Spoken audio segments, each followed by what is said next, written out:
Kailangan daw maghabol sa timbang si pambansang kamao Manny Pacquiao para sa laban niya kay Brandon Rio sa Nobyembre. Kaya naman hindi basta-basta ang kanyang pagkain. Bukod sa karne ng baka, manok at isda, parang only rice din ang kanyang kanin. Makitime out po muna tayo kay Mav Gonzalez.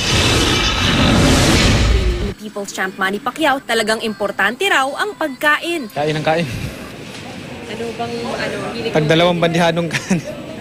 Ano po bang hilig nyo kainin lalo na after workout? Kailangan karne, beef, chicken, para protein.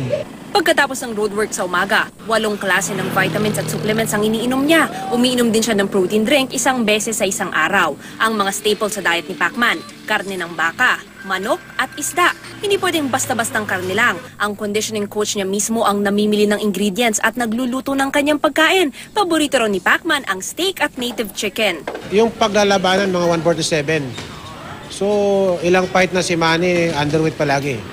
Kasi, napaka-intense niya mag-training. Talagang training talaga. Hindi kagaya sa iba na kain ng marami, pero sa training wala. Mahina.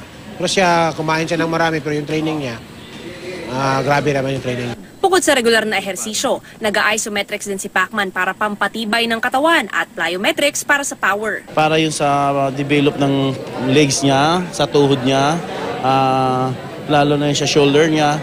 So, yun ang dinidevelop namin sa kanya ngayon. Tsaka kasi yung speed nandun na tayo eh. So, kailangan na nating patibayin talaga yung tuhod natin. Kasi itong si Bambam Rios kasi ang labanan nito talagang kumbaga sa baka to, talagang banggaan talaga eh.